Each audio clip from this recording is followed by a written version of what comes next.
would not do to be selling human heads about the streets when folks is going to churches.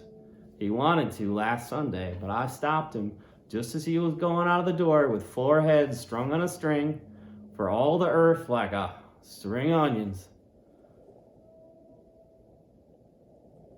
This account cleared up the otherwise unaccountable mystery and showed that the landlord, after all, had no idea of fooling me.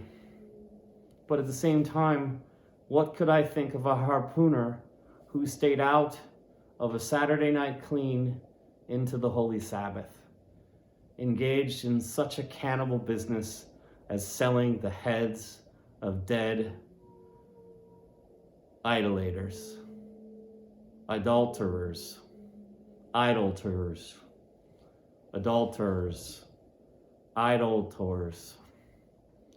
Depend on it, landlord, that harpooner is a dangerous man.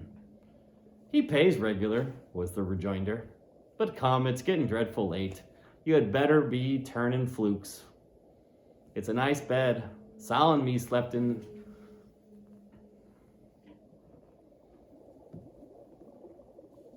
It's a nice bed.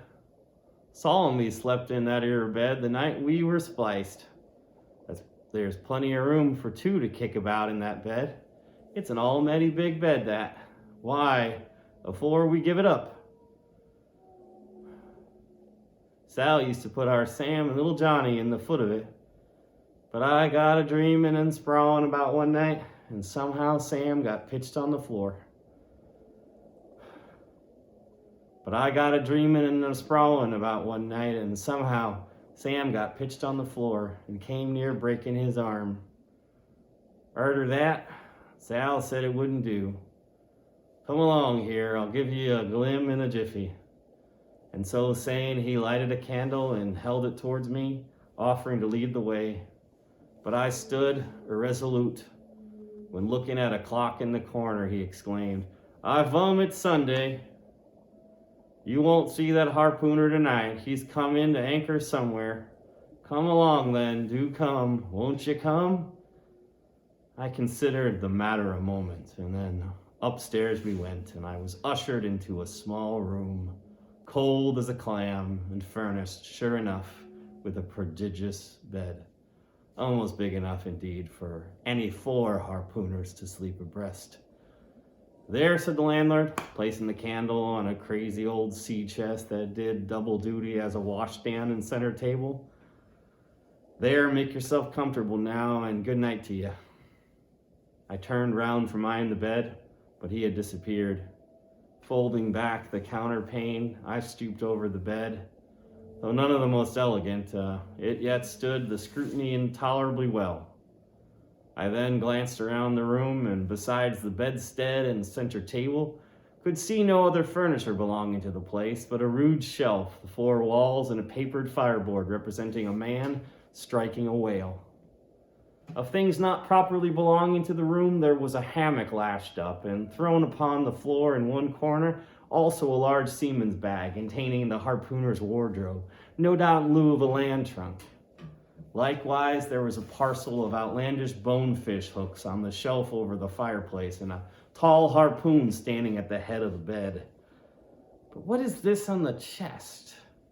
I took it up and held it close to the light, and felt it and smelt it, and tried every way possible to arrive at some satisfactory conclusion concerning it. I can compare it to nothing but a large doormat, ornamented at the edges with little tinkling tags, something like the stained porcupine quills round an Indian moccasin.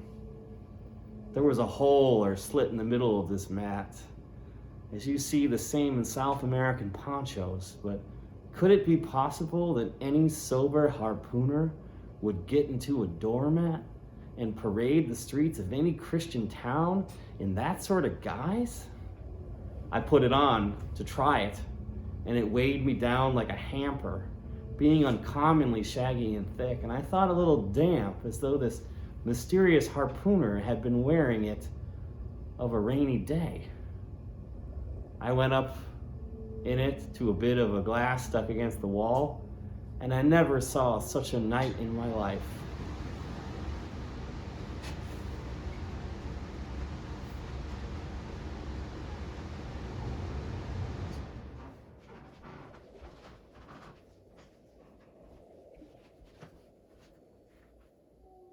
Such a sight in my life.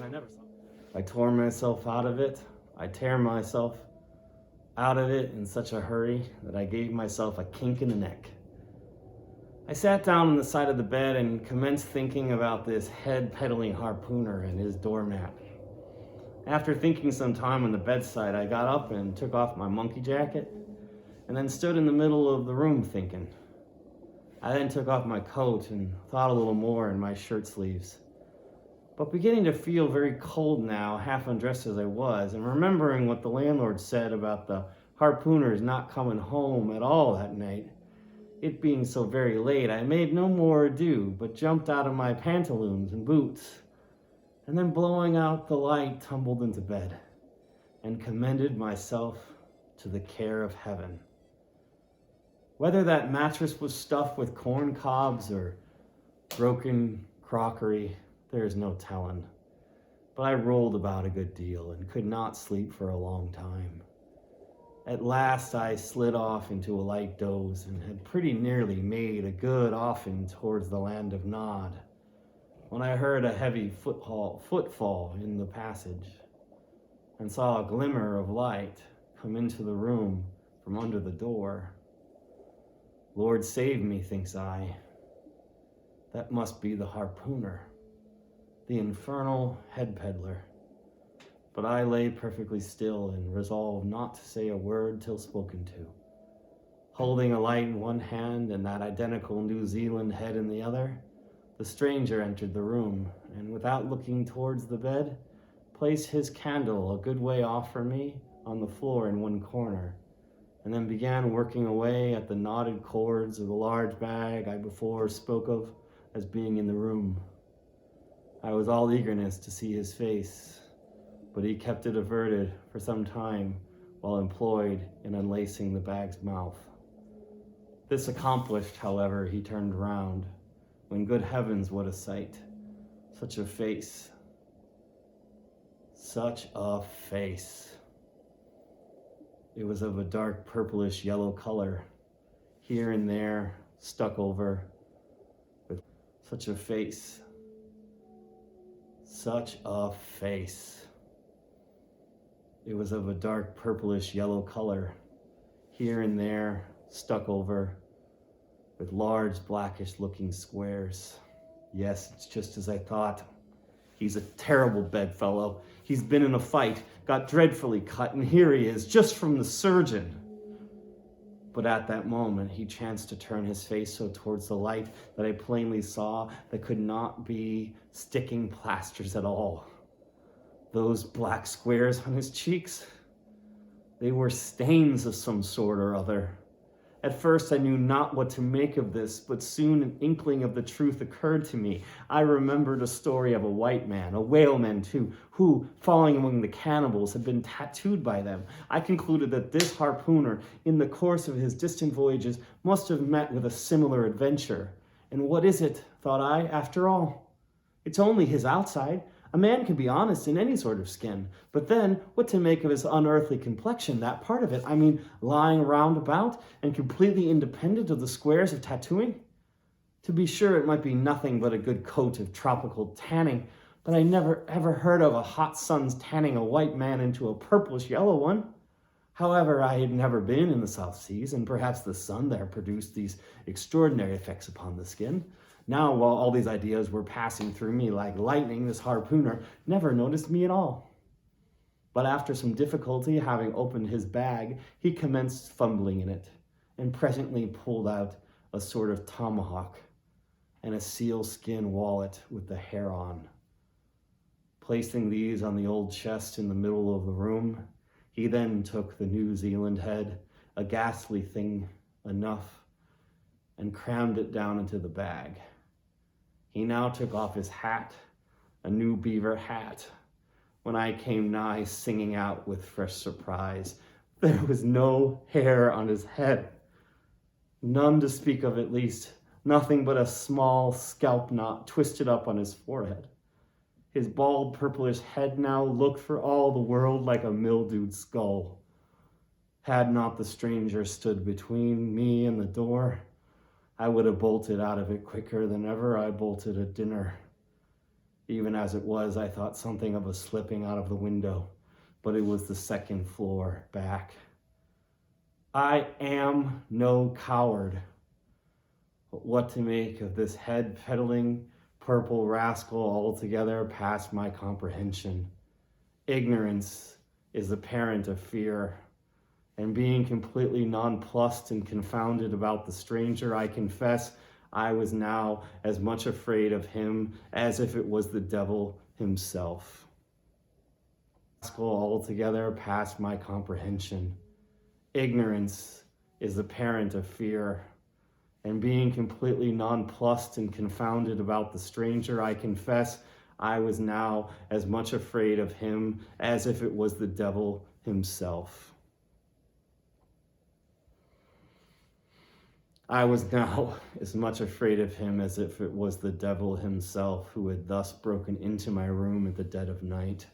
In fact, I was so afraid of him that I was not game enough just then to address him and demand a satisfactory answer concerning what seemed inexplicable in him.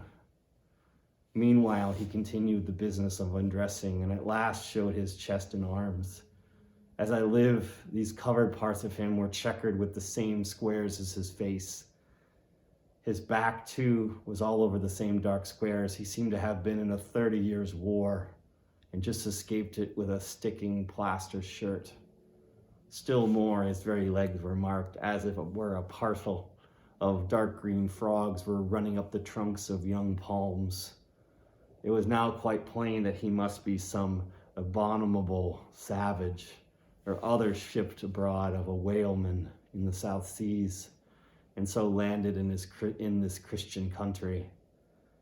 I quaked to think of it.